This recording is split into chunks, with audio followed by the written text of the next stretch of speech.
Kenapa ketawa, Philip? Sebelum saya buka, saya juga mau ikut. Ya kan, tuh ketok dulu.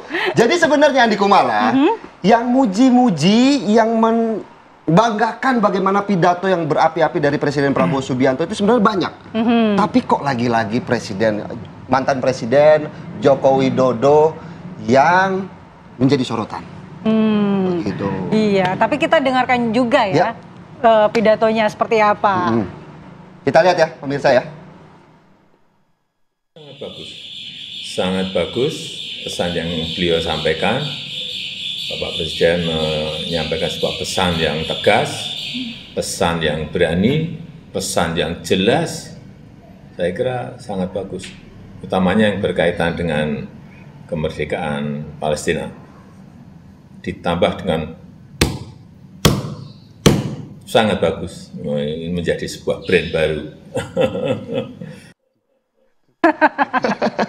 Nah itu. Kita cukup sekali aja, kalau kita cukup mencontohkannya sekali aja ya. Biar jelas. Biar jelas begitu ya. Oke, jadi memang gaya pidato Presiden Prabowo Subianto ini kemudian menjadi sorotan, dan Presiden RI ke-7 Joko Widodo saja memuji dengan sangat luar biasa. Terpukau gitu. karena 10 tahun di era kepemimpinan Pak Jokowi belum pernah ngomong di depan sidang Majelis Umum PBB begitu ya. Dan dia merasa bahwa ini adalah brand baru, gaya baru yang ditampilkan oleh Presiden Joko Widodo. Tapi kalau Pak Jokowi yang muji, mungkin kita nggak tahu maksudnya apa. Kalau kamu yang muji kan aku tahu, ada maksudnya mau ditraktir. Ya. Kalau saya muji Andi Kumala, habis ini biasanya diajak traktir gitu ya. Oke, kita akan bahas bersama dengan narasumber yang hadir di studio. Di sini sudah ada Bang Freddy Damanik, Waketum Projo. Selamat pagi, Bang Freddy. Pagi, Bang Freddy. Pagi. Gak bahas ijazah saya hari ini ya? Ya, lagi. Kemudian ada Bang Efriza, analis politik Citra Institute. Selamat pagi, Bang Efriza. Bang Efriza. Pagi, Mbak. Kemudian juga ada Mas Erlambang Trisakti, relawan Prabowo. Selamat pagi, Mas Erlambang. Selamat pagi, Bang Erlambang. Siap. Sebelum kedua pendukung ini atau relawan, khusus ya pagi hari ini ya. Mungkin ke tengah dulu kali ya, Mas Efriza, karena mau minta nih testimoninya dari pujian yang diberikan oleh Presiden ke-7 Joko Widodo ini. Emang ada makna apa sih di baliknya? Iya, kalau berbicara makna di baliknya jelas bahwa yang pertama ini pujian yang menunjukkan kesinambungan antar pemerintahan. Yang kedua juga menunjukkan bahwa dukungan secara politik, dukungan moral, dukungan secara sosial yang selama ini ditunjukkan hubungan akrab antara Pak Jokowi dengan Pak Prabowo Subianto sebagai Pak Presiden. Dan berikutnya kita juga melihat komunikasi yang disampaikan oleh Pak Jokowi ini menunjukkan sebuah rasa bangga kita sebagai bangsa Indonesia. Pak Jokowi menunjukkan walaupun ia mantan presiden, ia tidak khawatir untuk memberikan pujian. Dan ini saya rasa sifat negarawan di antara Pak Prabowo yang merangkul seluruh mantan presiden, berikutnya juga dengan Pak Jokowi yang menunjukkan sifat negarawannya, sifat pujiannya, dan ketulusannya. Tapi kan sebenarnya yang memuji banyak, Bang. Tapi kemudian kenapa Pak Jokowi yang menjadi sorotan? Iya, kalau ditanya kenapa Pak Jokowi menjadi sorotan, karena Pak Jokowi itu adalah mantan presiden. Berikutnya juga kita tahu bahwa Pak Jokowi ini adalah anaknya juga ada di dalam sebagai wakil presiden. Dan berikutnya juga kita melihat mengapa Pak Jokowi, karena dia masih punya pengaruh, punya magnet yang tinggi di masyarakat. Dan hanya saja satu hal yang berbeda, Pak Prabowo itu ngetuknya itu bukan gebrak meja, tapi ngetuknya menggunakan sisi siku. Artinya apa? Ini sebagai bentuk gestur berpidato yang baik, penekanan. Kalau gebrak meja itu emosional. Dan ini menunjukkan ada sifat satu sisi pujian, satu sisi juga ada gestur yang dalam tanda petik membuat kita bertanya-tanya, mengapa gebrak meja? Dan saya merasa bahwa itu adalah sebuah relaksasi saja ataupun sebuah gaya Pak Jokowi untuk menunjukkan tetap masih ada dinamika gimmick-gimmick di dalam politik. Iya, mungkin Bang Freddy bisa menanggapi. Kalau tadi kata Mas Efrisa ini bentuk sinergitas, kemudian apresiasi dan juga sikap sebagai negarawan. Tapi apa benar ini tidak ada kaitannya dengan sebelumnya Pak Jokowi ini mengatakan kepada relawannya untuk mendukung 2 periode Prabowo Gibran? Ya, terlalu jauh kalau kita kaitkan ke situ. Ya, ini jelas-jelas konteksnya adalah pidato Presiden Prabowo dalam sidang umum Majelis PBB ya. Jadi saya sepakat bahwa ini apresiasi murni dari Pak Jokowi kepada atas pidato Presiden Prabowo ini menunjukkan soliditas politik, sense of unity ke pemimpin nasional itu kelihatan di sini. Jadi Presiden Jokowi ingin menunjukkan kepada masyarakat Indonesia, kepada elit politik dan dunia internasional, komunitas internasional bahwa ya proses kepemimpinan nasional yang baru saja ya mengalami transisi ya itu berkesinambungan, ya berkelanjutan, bahwa secara politik tidak begitu ada ya, tidak ada riak-riak bahwa ini dukungan penuh dari Presiden Jokowi kepada Presiden Prabowo. Ini sangat penting ya sebagai stabilitas politik, kemudian stabilitas ekonomi. Kemudian yang kedua saya lihat Presiden Prabowo juga mengatakan konteks Palestina ya, kemerdekaan Palestina. Ini juga menunjukkan bahwa yang disampaikan Presiden Prabowo ini, tadi saya katakan dukungan penuh, bukan hanya gimmick pribadi. Tapi memang ini konsensus fundamental nasional Republik ini atas politik luar negeri, khususnya kemerdekaan Palestina, ya, two state nation itu ya. Jadi termasuk perdamaian perdamaian dunia yang disampaikan oleh Presiden Prabowo. Jadi yang kemudian yang ketiga saya mau lihat memang sense of humor Presiden Jokowi di sini dia tunjukkan dengan gebrak-gebrak itu, dia bahwa memperkuat apa tadi itu branding Prabowo di dunia internasional itu. Jadi beliau sepakat apresiasi bahwa memang itu menjadi gaya ketegasan, kelugasan dan keberanian Presiden Prabowo di dunia internasional. Tapi permasalahannya kemudian bahwa pujian yang dilontarkan oleh Presiden ke-7 Republik Indonesia Joko Widodo ini ada yang menilai kok kayak ada niat lain begitu, Mas Redi. Menjawabnya seperti apa? Ya, semua bebas. Semua bebas mengatakan pendapatnya masing-masing. Seperti kita sering katakan bahwa Pak Jokowi batuk saja akan menjadi headline selalu di TV-TV. Apalagi ini gebrak meja begitu ya. Batuknya itu pasti ada yang menilai, itu batuk berdahak. Batuk kode.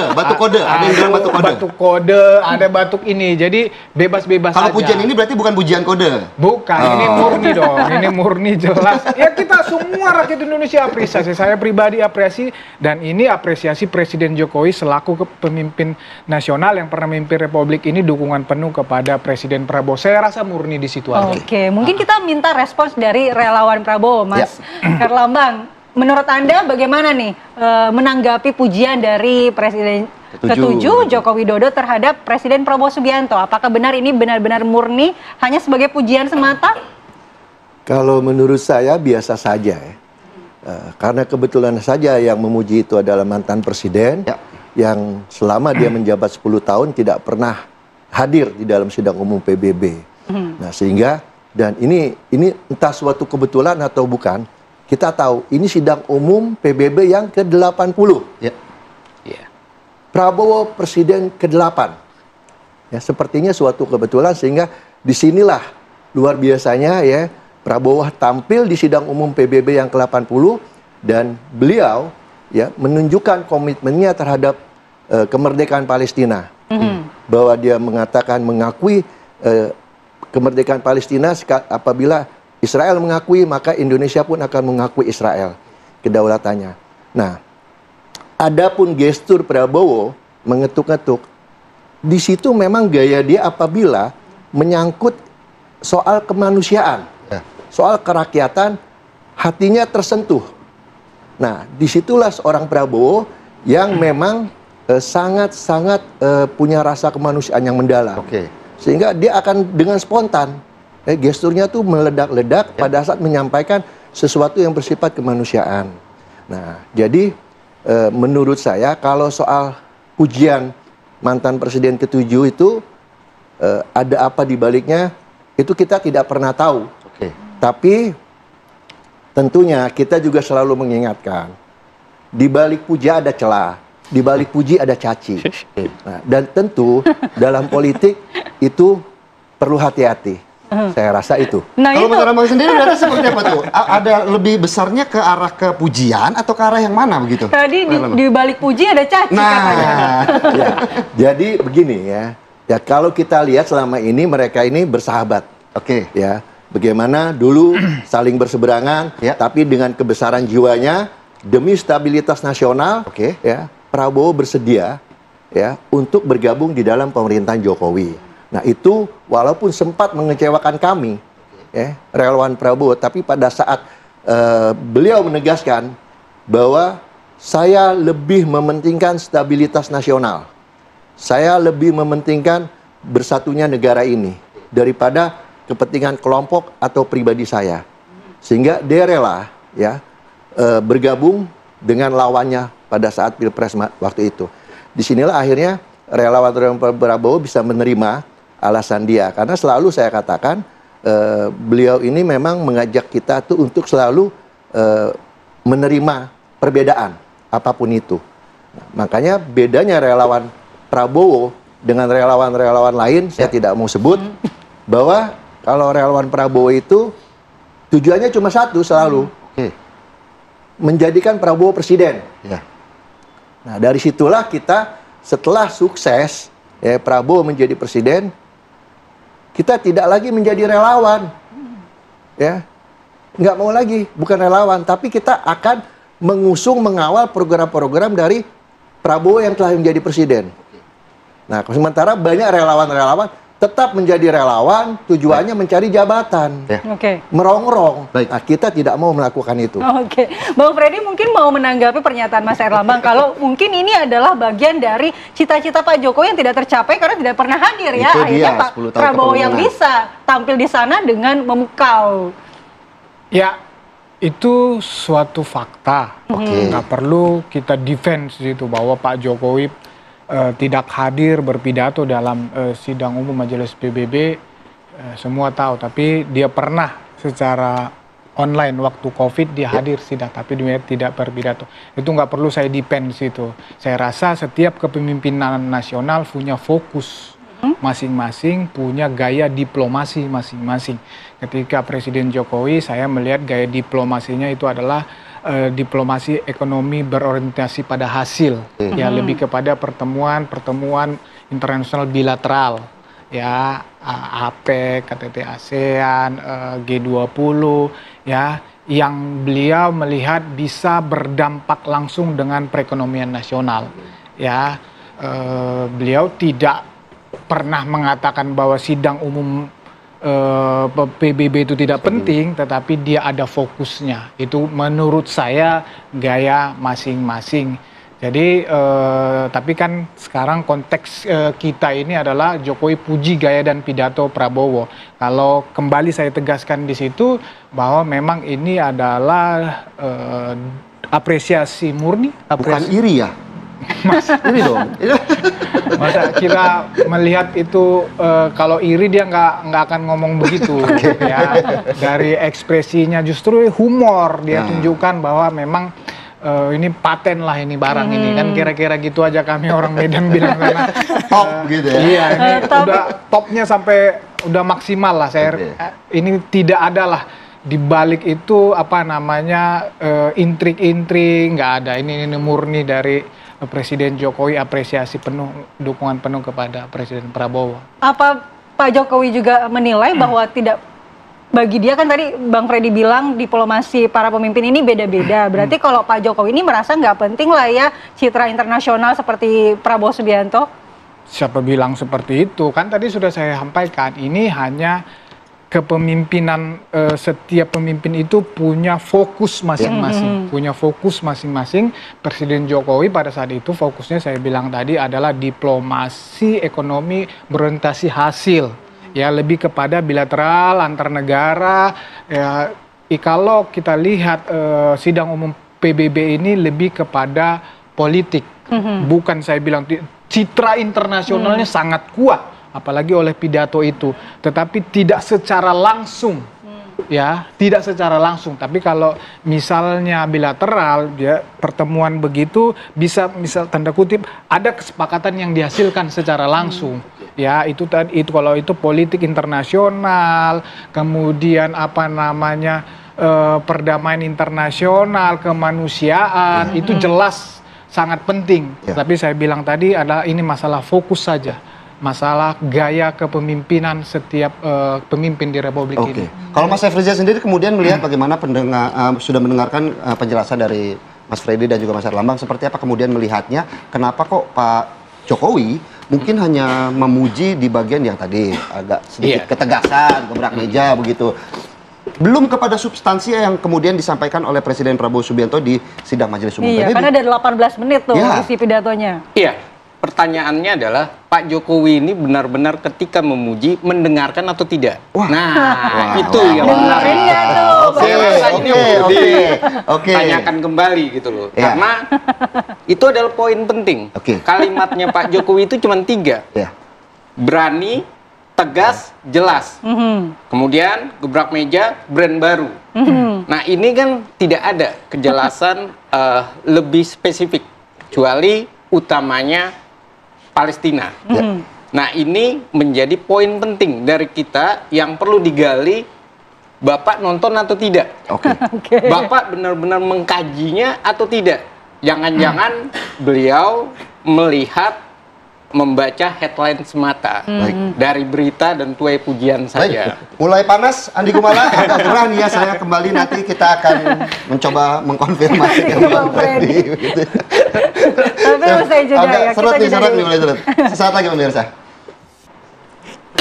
Baik, kita lanjutkan dialog di Apa Kabar Indonesia Pagi. Kalau kata Mas Efrizal tadi, denger atau enggak nih seluruh pidatonya? Sampai yang di spotlight hanya gebrak-gebraknya doang. Gimana Bang Freddy? Ya kita, ini presiden ke-7 ini. Jadi kita jangan underestimate lah, dia itu seorang presiden. Bukan underestimate Bang ya, kan memastikan aja. Memastikan begitu. Artinya dia sudah terbiasa dengan menerima informasi, menonton video sebelum berbicara kan. Saya rasa jelas. Tapi memang dia tidak perlu memang mengulangi apa yang disampaikan, jelas dia tentang konteks Palestina ya.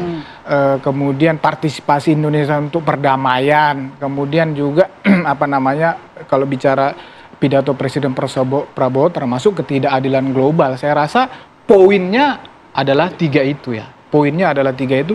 Itu lihat tuh tadi Presiden Trump juga emang diulangin dia omongan Presiden Prabowo kan enggak. Jadi memberikan apresiasi itu ya atas apa poin-poin itu. Jadi saya rasa memang poinnya di situlah. Kemerdekaan Palestina itu ya itu isinya itu kan rangkaiannya semua, tapi kan intinya ya two state nation itu di situ intinya. Kemudian dalam proses penyampaian itu itulah yang dipuji, mempunyai brand gaya sendiri sehingga itu dipuji oleh banyak pemimpin-pemimpin internasional. Saya rasa Presiden Jokowi sudah paham betul poin-poin itu karena dia juga nggak akan sembarangan ketika menyampaikan apresiasi tersebut. Ya justru karena sudah paham betul kalau kata Bang Freddy dan juga dia seorang mantan presiden, harusnya kan lebih substansi gitu mengungkapkan atau mungkin menarik benang merah dari apa yang sudah dilakukan ya.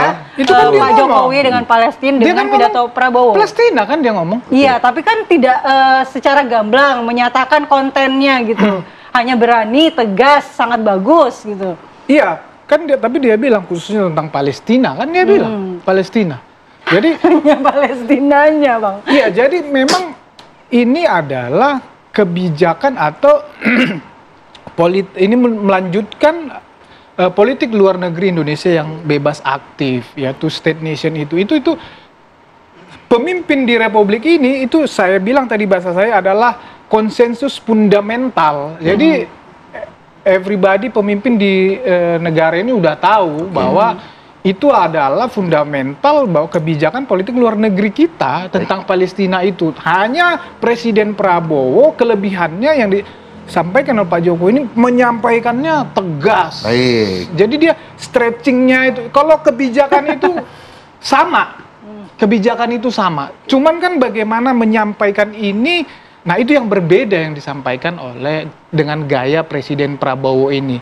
Ya kalau kebijakannya itu dari Presiden Megawati, Presiden SBY, Presiden Jokowi itu sama. Oke, baik. Nah, gayanya ini yang sehingga ditangkap oleh dunia internasional yang mungkin tadi yang melihatnya hanya Indonesia biasa aja bagiannya. Cuman ketika Presiden Prabowo menyampaikan ini, nah ini yang luar biasa. Baik. Itu yang perlu diapresiasi. Kalau Mas Erlambang sendiri melihatnya bagaimana? Walaupun ternyata Presiden Prabowo Subianto, kalau tadi Bang Erlambang menjelaskan bahwa ini kan ada menyeberang begitu ya, tetapi kemudian walaupun menyeberang ada mimpi, ada cita-cita yang kemudian tadi menurut Mas Freddy juga ini salah satu cita-cita dari Presiden ke-7 Republik Indonesia Joko Widodo, di mana kebebasan Palestina begitu yang ingin dicapai. Kalau melihatnya seperti apa? Kalau kita lihat gini ya, tanggapan Presiden Jokowi kan sangat normatif lah ya, kalau saya katakan. Dan ya saya memang tidak perlu menanggapi terlalu jauh lah, karena kita sudah tahu jawaban Jokowi setiap ada pertanyaan, dan itu sudah bukan rahasia umum. Template maksudnya? Bagaimana? Jawabannya template Jawabannya atau gimana, Bang? Ya selalu seperti itu ya. Apakah dia memahami isi atau tidak, itu tentu dia yang tahu. Nah, saya ingin lebih kepada menitik beratkan bahwa pidato Prabowo di sidang umum PBB kali ini memang sangat-sangat luar biasa, dan bagi saya relawan Prabowo ini menjadikan suatu berkah. Kenapa saya katakan begitu? Relawan Prabowo yang tadinya terpecah pada Pilpres tahun lalu, dengan pidato Prabowo kali ini itu menyatukan kembali. Banyak teman-teman yang dulunya terpisah, mereka menyatakan satu misi, satu visi, satu hati bersama Prabowo kembali. Dan itu luar biasa. Kenapa? Kita tahu kenegarawanan beliau itu sudah tidak diragukan lagi ya. Bagaimana beliau itu berusaha politiknya merangkul, bukan memukul. Oke, normatif Bang Freddy. Mungkin sedikit saja sebelum ke Mas Freddy, ke Mas Erlambang, walaupun tadi sempat bilang bahwa sempat terpecah-pecah begitu ya, sekarang sudah kembali menyatu, berarti artinya sudah siap dong untuk mendukung 2 periode seperti yang tadi dibilang Pak Jokowi. Kalau soal Presiden Prabowo 2 periode, itu selalu disampaikan baik dari Prabowo langsung ya, maupun dari orang-orang dekatnya. Itu kita relawan Prabowo dilarang membahas soal itu. Kenapa? Karena pesan Prabowo, lihat dulu kerja saya selama 5 tahun. Kalau dianggap berhasil dan memang masih dipercaya rakyat, saya siap. Tapi kalau dianggap tidak berhasil, saya tidak maju. Itu beliau. Bang, tadi kata Bang Erlambang ini normatif selalu nih jawaban Pak Jokowi, bisa diprediksi. Apakah dengan normatifnya itu karena ingin menjaga 2 periode tadi tuh? Maksa ya? Maksa banget, jadi nggak menarik talk show ini. Nanti kita buat lagi talk show khusus 2 periode kan gitu. Enggak lah, ini murni tentang pidato Prabowo. Masalah normatif itu kan saya udah bilang tadi. Presiden Jokowi batuk aja, ngelihatnya ini banyak kacamatanya. Ya, ada yang bilang normatif, memang dia sakit, batuk, lagi flu kan gitu. Tapi katanya jawabannya template, sudah bisa diprediksi apa yang akan disampaikan oleh Pak Jokowi. Ya nggak apa-apa, template. Saya rasa ngomongin tentang pidato Prabowo baru khususnya di majelis PBB baru ini template yang bagaimana. Tapi memang setiap orang, setiap pemimpin punya gaya berbicara masing-masing. Ya mungkin itu yang disampaikan beliau, Bang Herlambang. Memang gaya Pak Jokowi ya begitu. Terus mau bagaimana? Dia bukan seorang yang Pak SBY punya gaya beda lagi. Bu Mega dengan gaya apanya kan? Jadi biasa aja. Jadi memaknai masa kita harus samakan semua kan? Enggak begitu juga Pak Presiden Prabowo gayanya itu luar biasa. Dalam pidato konsisten. Sebetulnya Presiden Prabowo ini kan pidatonya memang selalu menggelegar. terlebih lagi dalam sidang PBB ini. Jadi saya rasa sekali lagi ini murni nggak ada tentang 2 periode, tentang relawan, nggak ada. Ini konteksnya nantilah kita bahas itu dalam talkshow yang lain tentang 2 Kan ini periode juga itu. pagi-pagi ini juga talk show, Bang. Iya, maksudnya temanya khusus nanti yang Oke. periode baru kita diskusi tentang itu. Mas Efrica, tanggapannya seperti apa? Apakah memang ini bukan Soal 2 periode bukan ya? soal 2 periode, tetapi memang ini suatu pujian yang benar-benar disampaikan oleh Pak Jokowi. Setuju? Iya, pujian itu setuju. Ya. Itu murni dari Pak Jokowi, Oke. tapi kita juga harus melihat bahwa seperti yang dikatakan Bang Freddy, Pak Jokowi ini punya sesuatu yang sifatnya komunikasinya sederhana. Komunikasinya kalau di dalam bahasa politik, komunikasi politiknya itu rendah. Artinya dia ngomong apa adanya. Dia sederhana saja, mudah dibaca dan akhirnya kesannya itu normatif. Nah, ini yang terjadi dan kita melihat perbedaannya adalah kalau Pak Prabowo itu punya gagasan yang begitu luar biasa yang ditunjukkannya. Nah, kalau Pak Jokowi ini mau menunjukkan bahwa dia itu adalah sisi rakyat. Walaupun dia seorang presiden dan tampilan-tampilan itu selalu digunakan. Dan sayangnya yaitu tadi kita tidak mendapatkan yang lebih jauh dari apa yang diungkapkan oleh Pak Jokowi selain tadi tegas, berani, jelas dan sangat diutamakan Palestina. Namun ada persoalan yang sangat penting bahwa nilai pidatonya Pak Prabowo itu adalah nilai luhur Indonesia, internasionalisme, yang merupakan wujud dari perdebatan untuk menghadirkan dasar negara kita. Dan kita sesuai dengan pembukaan Undang-Undang Dasar 1945 dan itu menunjukkan bahwa Indonesia dibangun di atas semangat perdamaian. Indonesia dibangun tidak melihat dalam hal ini perbedaan. Semua manusia adalah punya harkat dan martabat. Dan ini yang saya rasa yang semestinya disampaikan oleh Pak Jokowi bahwa Pak Prabowo itu beraninya di mana dan itu nilai keberaniannya. Baik, kira-kira sedikit saja akan ada impact khusus dari pujian Pak Jokowi kepada Pak Prabowo terkait hubungan kedua sosok ini? Dampaknya tentu mereka akan semakin hangat dan semakin dekat dan tentu saja kita melihat bahwa ini adalah kesinambungan dari elemen pemerintahan. Jadi antara sang mantan dengan presiden. CLBK. Iya. Ada kemungkinan CLBK nggak nih, Bang Freddy? Emang pernah putus? Baik. Terima kasih Mas Efrica, Mas Herlambang juga Bang Mas Herlambang Freddy. semua untuk hadir pagi hari ini, walaupun memang ini banyak diartikan, tetapi kita pasti semua juga setuju bagaimana kemudian pidato dari Presiden Prabowo Subianto patut diangkat memang topi. luar biasa. Betul. Artinya kita tutup dulu ya. Kita tutup Nggak dengan gitu, 3 tepukan. gini. Oh gini. Terima kasih untuk seluruh narasumber yang telah hadir Siap. di Apa Kabar Indonesia pada pagi hari ini. Dan pemirsa, di segmen selanjutnya kami masih akan menghadirkan sejumlah informasi menarik lainnya untuk Anda.